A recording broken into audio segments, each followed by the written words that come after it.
제가 최근에 그 EBS에서 방영된 방송을 이번에만 신청한 것은 아닌데, 특별히 이제 그 EBS에서 위대한 수업이라는 주제로 이제 기획된 강의를 좀 시청한 기회가 있었습니다. 의도적으로 한 것은 아니었는데 그 주제가 제 주의를 좀 더 끌게 되어서 좀 주목해서 보게 되었습니다. 한일 근대사에 관한 주제 강의였고요. 알렉시스 드던이라는 교수가 강의자였습니다. 아마도 8.15 강복절이 있는 시기였기 때문에 이러한 주제가 배치되었는지는 잘 모르겠지만, 저는 이 강의를 보면서 실로 제 스스로 많은 생각을 하게 되었고, 또 도전을 받게 되었습니다. 우선 이분이 강의를 굉장히 잘하신다 이런 생각이 들었는데요. 자기가 하고 싶은 말을 하는 것으로 강의를 끌어가는 것이 아니라 우리가 무엇을 들어야 할 것인가에 대해서 굉장히 저한테는 도전이 되었던 그런 강의였고요. 또 하나는 역사라는 것이 누구의 관점을 따라 보느냐에 전혀 다르게 해석되고 받아들여질 수 있기에 바른 역사 인식이 중요하겠다, 이런 부분에 대해서도 다시 한번 환기시켜주는 그런 도전이 되었습니다. 자, 그러면서 개인적으로 저는 그동안 좀 잊고 있었던 올바른 역사 인식, 이것이 가지고 역사 인식을 가지고 살아간다는 것의 의의를 한 번 더 생각해보고, 또 일본의 침략으로 저희가 나라를 잃은 채로 보냈던 한국의 근대사를 다시 한 번 더 대한민국 사람으로서 좀 더 진지하게 잊어버렸던 것들을 다시 한 번 더 떠올려 보게 됐던 것 같습니다. 내가 태어나고 속하였던 그런 나라의 백성이 아닌 주권을 송두리째 잃어버리고 나라를 잃어버린 채 식민지의 백성으로, 또 강제적 병합, 의도하지 않았던, 누구도 동의하지 않았던 강제적인 방식으로 병합되고, 그런 과정에서 나라의 독립을 위한 숱한 피가 흘려져야 했던 슬픈 역사라고 생각하는데, 이게 한국 근대사의 중요한 그런 요지로 들리게 되었습니다. 내가 많이 잊고 있었구나, 이런 생각도 들었고요. 근데 나라를 잃는다는 것, 나라를 잃은 백성으로 살아간다는 것과 그러한 나라를 위한 독립을 위해서 노력했던 그런 사실들은 비단 지나간 우리나라의 한 역사로 끝나는 것이 아니지 않을까라는 생각을 더 해보게 되었습니다. 제 생각은 하나님께서 우리를 하나님의 자녀로, 하나님 나라의 백성으로 살아가도록 하셨는데, 우리가 그 하나님의 나라의 백성으로 살아가고 있지 못한다면 이 역시 나라를 잃은 백성처럼 굴욕적이고 비참한 역사라고 이 오버랩되는 그런 생각을 해보게 되었습니다. 이렇게 죄와 사망의 굴레에서 자신을 잃어버린 채 진정한 자신의 나라인 하나님 나라를 잃어버린 채 살아가고 있다면, 주 예수 그리스도의 복음이 나타난다는 것은 아마 진정한 구원의 자유를 위한 진정한 독립운동, 이런 생각까지 연결해 보게 되었습니다. 그러니까 순전히 제 생각입니다만, 그래서 진정한 독립운동가는 그리스도인이지 않을까, 이런 생각을 해보게 되었습니다. 물론 이제 제 생각이 좀 더 확장되게 된 것은 예수 그리스도가 로마의 치하하에서 공생애를 사시면서 독립운동을 왜 하지 않으셨을까, 이런 생각도 해보게 되었고, 그 사도들에게 나라 이런 아픔에 대해서 가르치고 이런 적도 없으셨단 말이죠. 오직 하나님의 나라 이렇게 가르치셨는데, 유대인으로서 한편으로 생각해 본다면, 그러니까 열심당원의 입장에서 생각해 본다면 과연 예수와 그의 제자들이 유대에 적합한 그런 인물인가, 뭐 이런 고민들을 했었을 것 같다, 이런 생각을 해보게 됩니다. 왜 그럼에도 불구하고 예수는 또 그를 따르는 자들에게 나라라는 진정한 의미를 하나님의 나라로 출발하게 하고 있는가라는 부분에 대해서 다시 한 번 더 정리해 보게 되었던 것 같습니다. 하나님 나라의 백성으로 살아가도록 저와 여러분이 지음받았음에도 불구하고 우리의 삶의 주권이 송두리째 세상에 빼앗긴 채로 살아간다는 것은 굉장히 슬픈 일이겠죠. 세상의 많은 사람들은 하나님의 주권과 통치에서 벗어나 죄와 사망의 권세 아래 살아가고 있음에도 불구하고 그것을 비극이나 또는 삶의 굴욕으로 느끼지 못한 채로 살아가는 것 같습니다. 오히려 세상의 통치 아래 놓여 살기를 더 애쓰며 살아가는 것은 아닌가, 이렇게 생각하기도 합니다. 심지어 하나님 나라의 백성이 되기를 거부하며 살아가는지도 모르겠다, 이렇게 생각해 봅니다. 일제 식민지 시대에 일제의 앞잡이 노릇을 하며 호가호위했던 사람들을 역사가 비판하고 정죄함에도 어쩌면 하나님의 형상대로 지음을 받은 우리가 하나님의 통치와 주권이 아닌 그 나라를 배신하고 배역하는 상태로 살아감에도 불구하고 이런 생각을 해보게 되니, 일제의 앞잡이 노릇을 하며 호가호위했던 사람들이 있었던 것처럼 자신도 모르게 이렇게 세상의 통치 아래 살아가는 삶을 더 편안하고 나은 삶이라고 여기고 있는 것은 아닌가, 이런 생각도 해보게 되었던 것 같습니다. 하나님의 나라는 눈에 비록 보이지는 않습니다만 우리는 그 나라 백성으로 살아가야 될 사람들입니다. 하나님 나라의 백성으로 살아가는 것이 우리에게 진정한 자유를 주기 때문에 그렇습니다.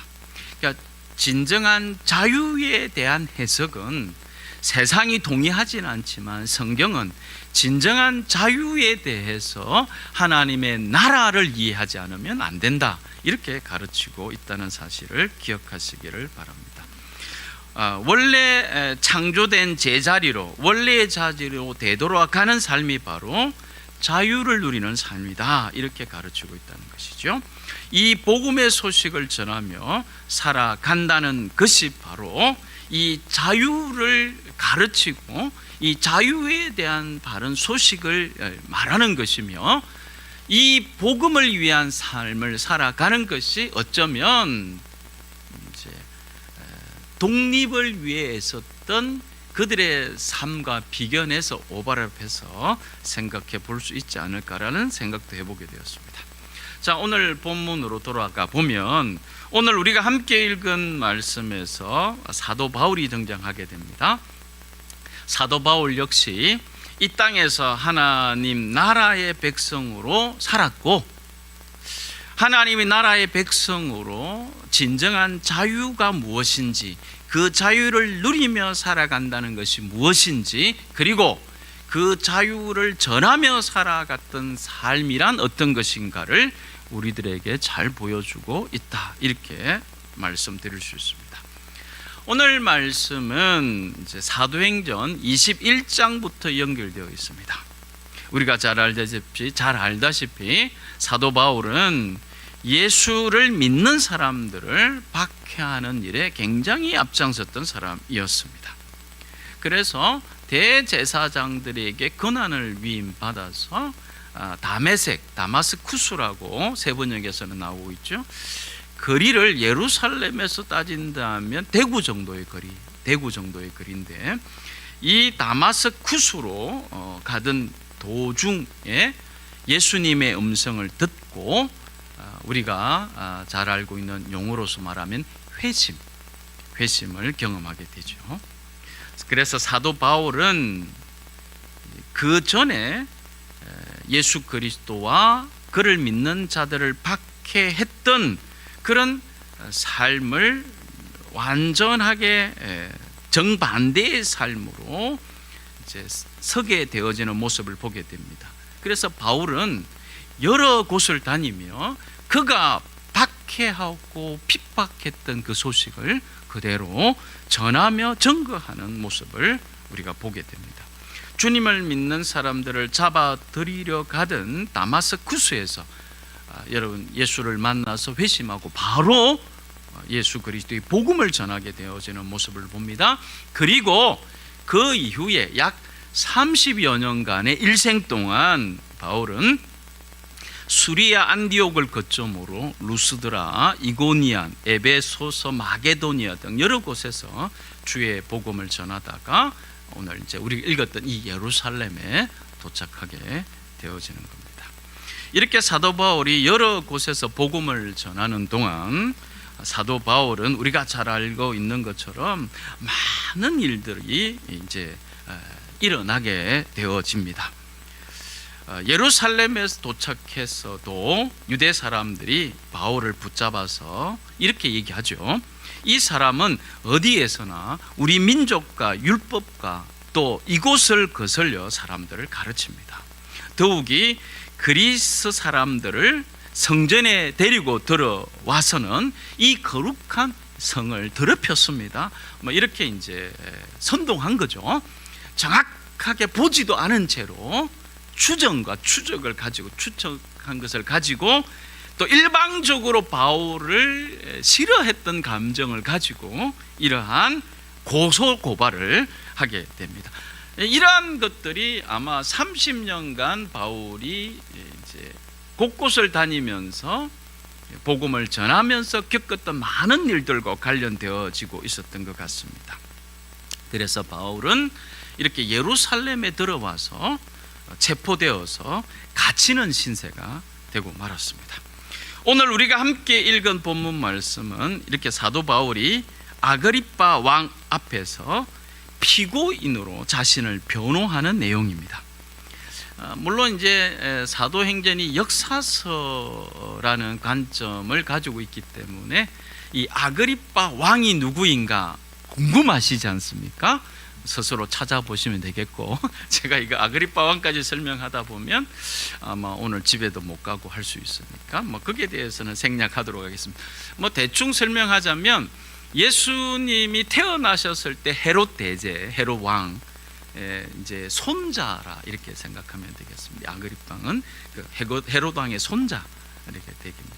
이 이제 아그리빠가 헤롯 가문의 이제 마지막 통치자로 이제 역사 안에 남게 되는 정도로 이해하시면 되겠습니다. 어쨌든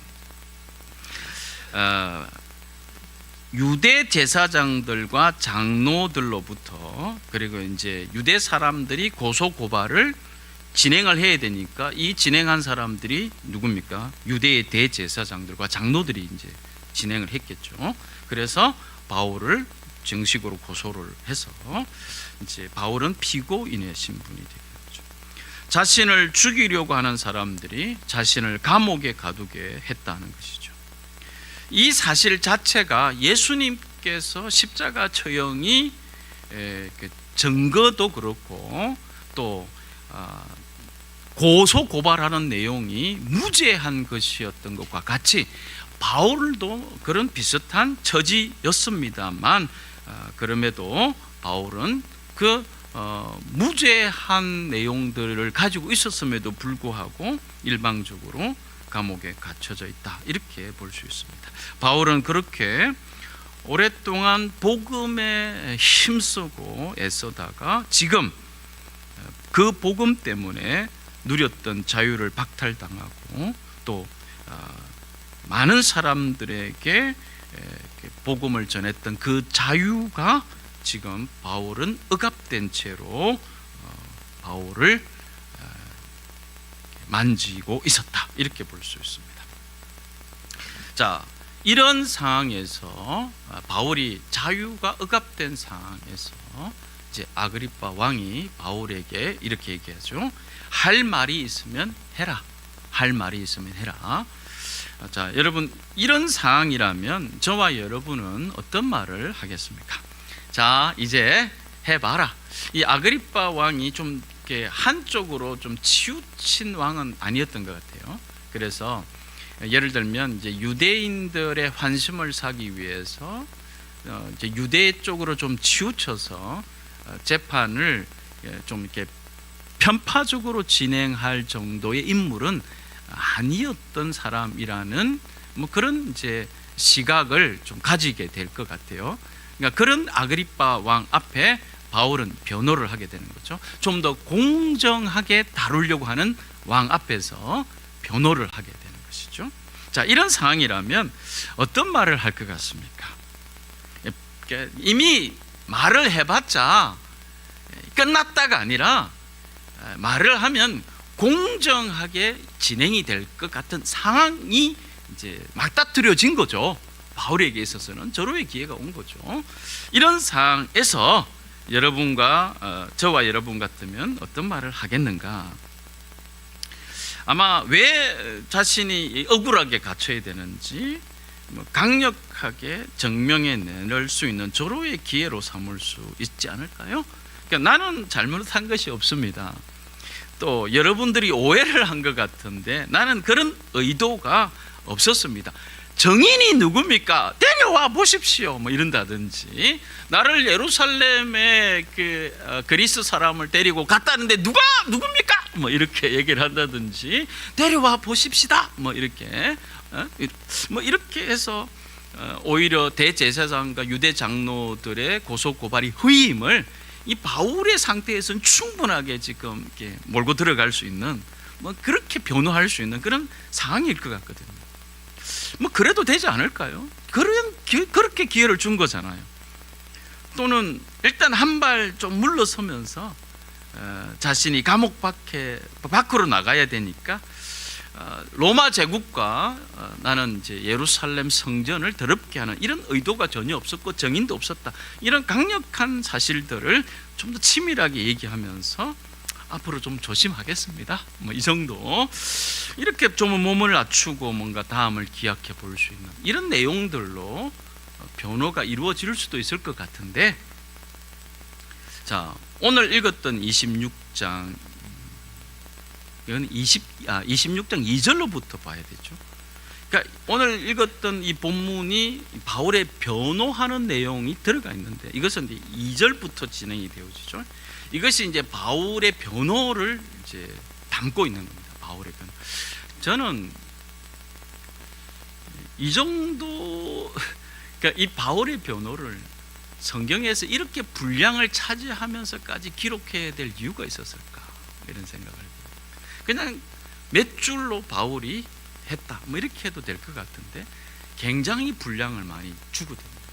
바울이 얘기했던 것들이 왜 그랬을까에 대한 부분을 오늘 이제 저는 이 자유와 독립, 이런, 물론 이제 강복절을 맞이했기 때문이다 이런 건 아니지만, 어쨌든 좀 이 자유와 독립이라는 주제의 관점에서 조금 더 살펴보니까 이런 분량을 가지게 된 이유에 대해서 조금 더 시각을 제가 좀 가지게 되었다, 뭐 이런 것과 관련이 있죠. 사도 바울은 자기를 변호해도 모자랄 그 귀한 시간, 기회의 시간에 어떻게 하고 있습니까? 자신의 신앙을 간증하기 시작하죠.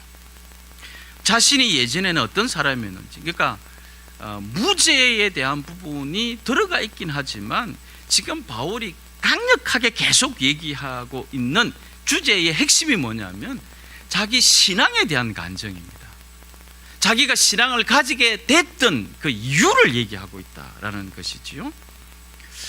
전통 유대인으로서 자기는 율법을 준수하며 하나님의 말씀에 대한 소망을 가지고 살았던 사람이었다. 그리고 한때 나사렛 예수의 이름을 반대하며 핍박했던 사람이었다. 그런데 그런 자신이 어떻게 그 예수를 믿게 되었는지, 자신이 만난 예수 그리스도에 대해서 시종일관 얘기하고 있습니다.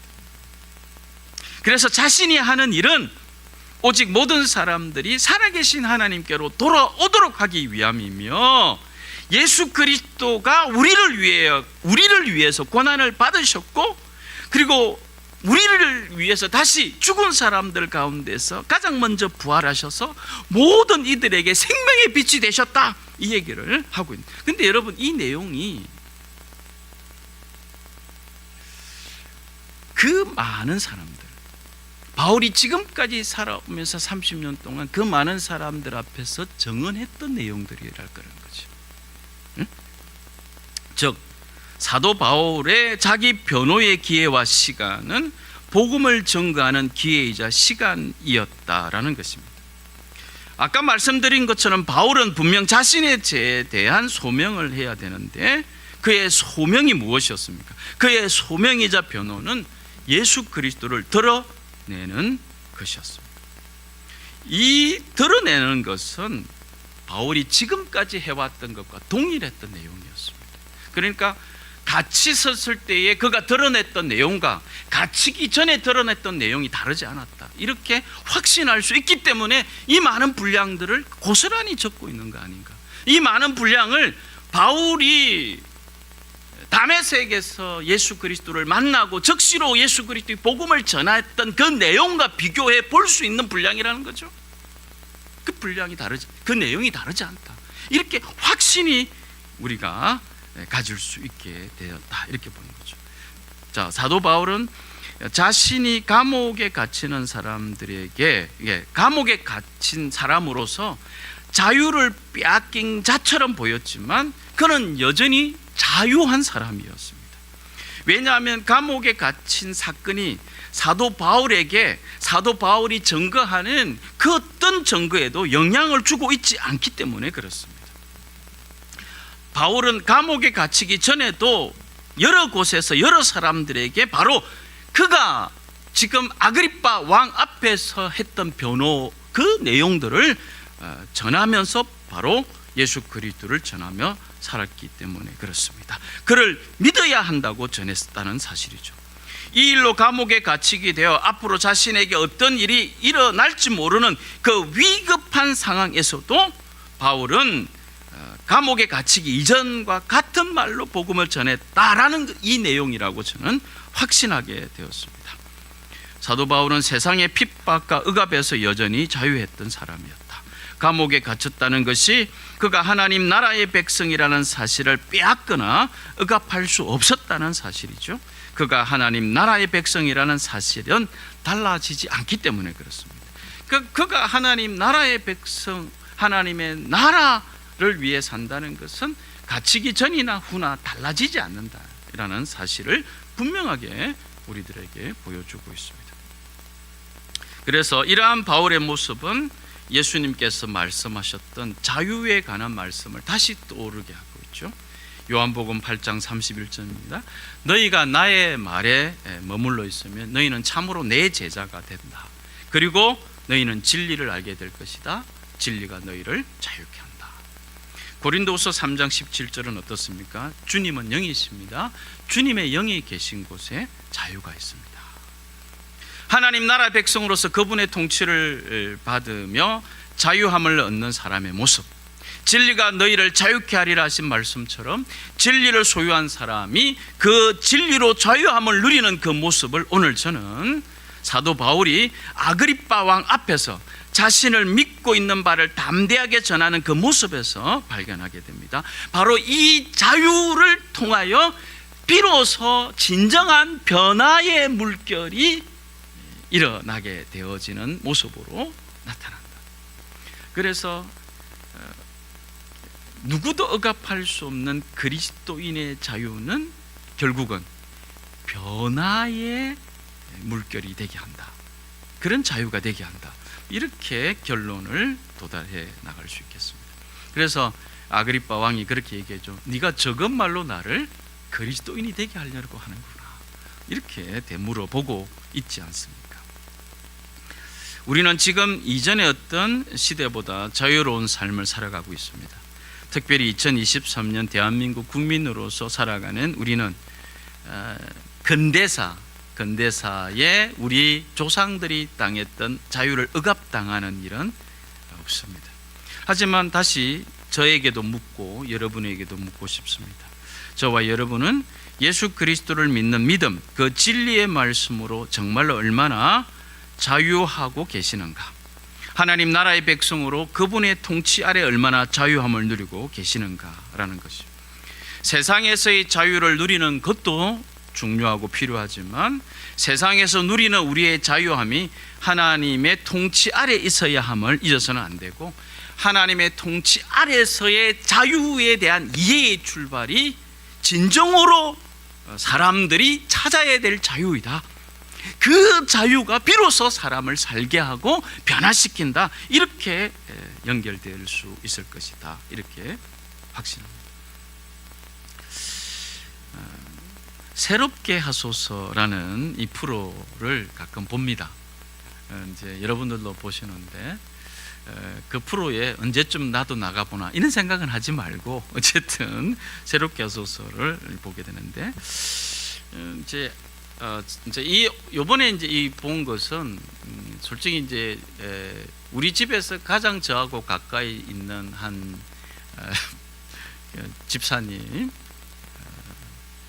이제 내한테 이거 좀 한번 봤으면 좋겠다, 뭐 이렇게 이제 얘기를 해서 계기가 됐긴 했는데, 이제 내용이 목사님의 너뚱이 막내딸에 관한 이야기였습니다. 나도 너뚱이가 있지 않습니까? 어쨌든 너뚱이 막내딸에 관한 이야기인데, 이 목사님, 그 목사님의 이 너뚱이 막내딸은 이제 언니들하고 나이 차이가 굉장히 좀 이제 많이 있었습니다. 근데 이제 목사님과 사모님이 교회 일도 바쁘고 그래서 그런지 언니들하고 나이 차도 많이 나고 그래서 그랬는지 이 너뚱이는 어렸을 때부터 잘 적응을 못했다고 합니다. 뭐 어떤 일에든지 흥미를 잘 못 느꼈다고 합니다. 그 급기야 병원에서 ADHD 진단도 받았고, 약 먹고 막 이러다 보니 더 무기력하게 지내고, 그러다가 고1을 못 다니고 학교를 자퇴하고 예배도 안 나가고, 목사님 딸인데 예배도 안 나가고, 담배의 골초인데 담배를 막 담배 억수로 피우고, 그 다음에 이제 시간의 대부분을 PC방을 전전하면서 보내게 되었다 그럽니다. 이 간증을 하고 있었을 때가 최근이었는데 그때 나이로 26살이었다 이 딸이. 그런데 그때도 딱히 하는 일 없이 지내고 있었다, 이런 얘기를 합니다. 그 목사님 입장에서 그런 딸을 보는 것이 얼마나 괴로웠을까. 저에겐 조금 더 충격적인 것이 그 교우들의 기도 제목이 이런 기도 제목이었답니다. 목사님 막내딸이 교회 다니게 해주세요. 이게 그 교회의 기도 제목이었다고 합니다. 목사님이 얼마나 민망했을까. 입장 바꿔놓고 생각하면, 저희 집에 막내딸이 예를 들어서 교회도 안 나오는 거죠. 그래서 제가 기도 제목을, 여러분 우리 딸을 위해서 기도해 주세요. 교회도 안 나오고 그렇습니다. 뭐 이런 제 상황이라면 같이 기도해 주시겠지만 저한테는 굉장히 좀 목사로서 부끄럽고 민망하겠죠. 그렇지 않겠습니까? 동병상련이라고 같은 목회자 입장에서 자녀들이 어떻게 제 마음대로 되겠습니까? 아마 이 목사님은 하도 내보고 소리도 질리고 뭐 기도도 많이 하셨다 그러더라고요. 이 딸 때문에. 그러던 이제 한 2년쯤 하나님께서 목사님에게 이런 마음을 주셨다고 하는데, 그래도 너는 네 옆에 막내딸이 있고 네 옆에 있는 막내딸을 사랑할 수 있지 않니? 그러니까 사랑할 수 있다, 이 막내딸을 옆에 있으니까. 그래서 사랑한다는 것이 얼마나 위대한 것인가. 아무것도 가진 것 없어도 어떤 상황에서도 할 수 있는 것은 사랑이라는 거예요. 그 딸에게 어떤 물리적이고 뭔가를 필요한 것들, 이런 부분들이 아니더라도 사랑은 할 수 있다는, 이런 이제 하나님의 깨달음이 있었다고 해요. 그래서 목사님은 이런 깨달음에 있어서 자신을 이제 돌이켜 보면서 이런 주제로 반성을 하게 됐다는 거예요. 내가 딸 자체를 사랑하기보다는 딸을 향한 기대를 사랑하고 있었구나. 딸을 향한 기대를 사랑했다는 거죠. 딸 자체를 사랑하기보다는 그런 자신을 보게 되었고, 딸이 행복해하는 것을 사랑하는 것이 아니라 내가 이것을 해야 네가 행복하다며 행복을 강요했던 사랑이었다, 이렇게 반성했다는 거예요. 그래서 그렇게 자신을 회개하면서 희망 없어 보이는 그 딸을 예수님께서 나를 사랑하시는 것처럼 나도 그렇게까지는 못하지만 비슷하게라도 사랑하겠노라 결심을 했답니다. 그런 결심을 하고 난 다음부터 이제 이 목사님에게 딸에게 변화가 일어난 게 아니라 목사님에게 이제 변화가 일어났는데, 그 변화가 담배 냄새로 찌들어 있는 딸이 밖에서 돌아오면 그 딸을 안아주면서 이제 이렇게 얘기를 하겠다는 거죠. 딸아, 담배 조금만 피면 좋겠다를 웃으면서 얘기하게 됐다는 거죠. 그러며 아빠는 널 항상 기다리고 있다, 이렇게 말하면서 그냥 딸을 도닥여 주었다는 거죠.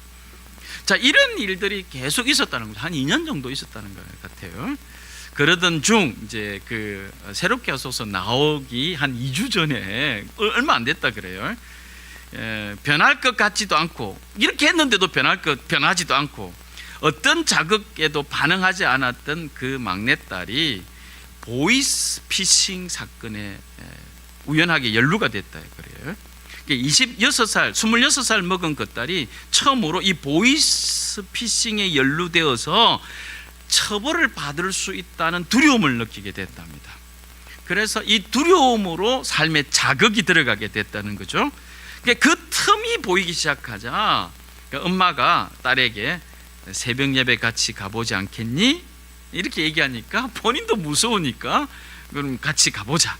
그래서 본인도 무서워서 엄마 따라 새벽 예배도 가고 큐티도 하고 그리고 드디어 주일 예배도 가고 이런 일이 일어났다고 합니다.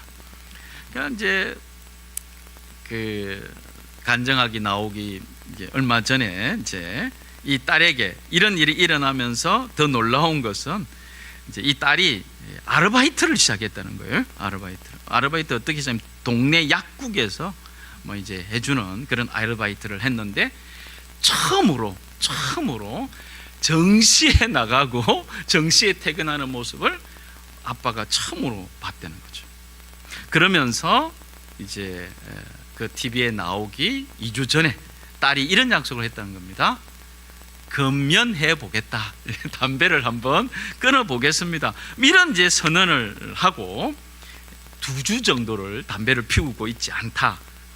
이런 얘기를 하니까 이제 이제 MC들이 박수를 보내면서 축하하고 기뻐했고, 목사님도 밝은 웃음으로 너무 감사하다고 말씀하는 그런 장면을 보게 되었습니다.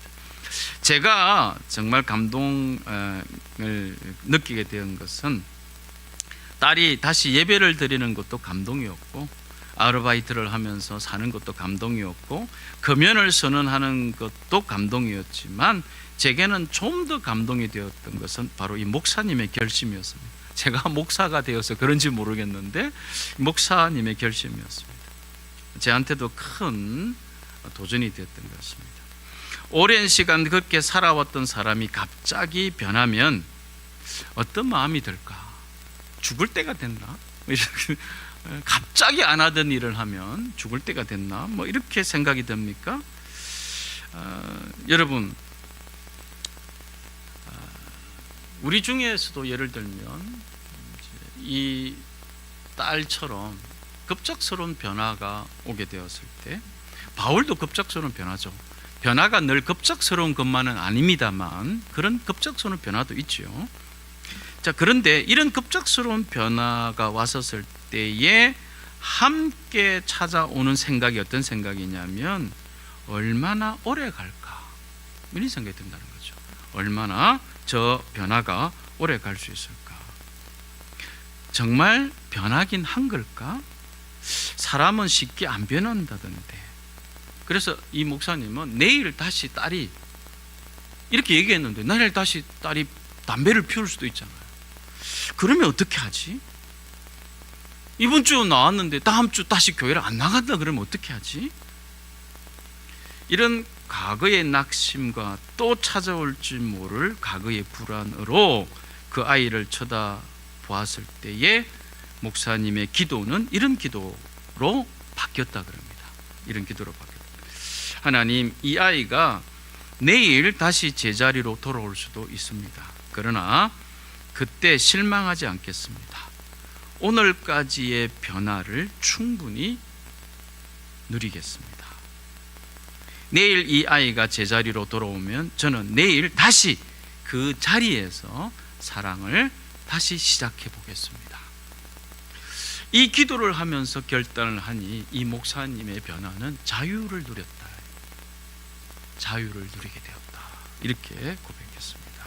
자신이 마주한 현실에서 신앙으로 비로소 자유를 누리는 모습을 보게 되었습니다. 이것은 딸에 대한 책임을 방치한다는 뜻이 아니라 딸에 대한 책임이 어떻게 신앙 안에서 서로를 변화시키는 은혜, 그 은혜의 사건이 되도록 하는가. 나는 이것을 이 목사님과 딸이 누리게 되는 자유라고 생각하게 되었던 것이죠. 복음을 전하다가 감옥에 갇히게 되는 일은 현재 우리나라에서 일어나지는 않겠지만 우리에게도 사도 바울에게 일어난 사건과 같은 일이 여러 모양으로 일어날 수 있습니다. 어려운 경제 상황으로 자유가 억압당하기도 하고요, 질병의 고통으로 자유가 제한되기도 하죠. 누군가는 자신이 책임져야 할 가족의 문제로 자신의 자유가 제한되기도 합니다. 또 어떤 사람은 자신의 계획대로 되지 않는 현실 때문에 운신의 폭이 좁아지기도 하죠. 이 외에도 수많은 상황들로 자신이 정말 자유한 사람인가라는 생각이 들 때가 있을 수 있습니다. 그래서 답답한 일상을 떠나 여행을 가면 자신을 억누르는 듯한 것에서 벗어나는 것 같아 위로를 받는다고들 말하고 있는 것 같습니다. 이런 각자의 어려운 상황이 우리를 옥죄는 것 같고 때로는 우리의 자유가 제한되는 것 같을지라도 그것은 결코 하나님 나라의 백성으로 살아가는 우리의 자유를 빼앗을 수 없다라는 이 내용들을 다시 한 번 더 깊이 생각해 보십시오. 여러분, 억눌리는 것들을 조금 해소하기 위해서 때로는 여행이 도움이 될 수도 있고, 또 때로는 그런 복잡한 상황을 떠나는 것도 도움이 될 수 있지만 그것이 진정으로 우리를 자유케 하는 것이 아니라 다시 신앙의 본질로 돌아오고 다시 그리스도께로 돌아올 때 비로소 진정한 자유에 대하여 알 수 있다. 이런 확신을 가지는 것이 신앙이다, 믿음이다. 이렇게 확신합니다. 우리가 스스로 하나님 나라의 백성의 자유함을 놓지 않는다면, 우리가 하나님 말씀 위에 주신 말씀을 붙잡고 살아가고자 한다면 그 어떤 상황에서도 자유를 누리게 됩니다. 사도 바울처럼 우리는 그 상황이 있기 전과 다를 바 없이 여전히 복음을 말할 수 있습니다. 그러니까 지금 이 모습이나 또 우리가 이렇게 살아가는 삶의 그 어떤 정황에서의 모습이나 이 예배에서의 주시는 은혜와 자유가 빼앗기거나 억압되거나 제한되어질 수 있는 상황이란 존재하지 않는다. 이것이 바로 그리스도인의 자유에 대한 생각이다. 이렇게 확신하게 됩니다. 사랑하는 교우 여러분, 어떤 상황에서도 날 위해 죽으시고 부활하신 예수 그리스도를 동일하게 고백할 수 있다면 저와 여러분은 자유를 누리며 살아가는 하나님 나라의 백성이다. 이렇게 확신하게 됩니다. 주님 안에서 진정한 자유를 누리시기를 바랍니다. 주님으로 인해 진정한 자유를 위한 진정한 영적 독립을 실천하시며 살아가시는 여러분들이 되시기를 바라고, 그래서 진정한 하나님의 백성으로서의 자유와 독립을 누리며 살아가고 있는 저와 여러분들의 신앙 고백을 이 주일의 예배를 통해서도 함께 나누고 고백할 수 있게 되시기를 축복하며 축원합니다. 기도하겠습니다.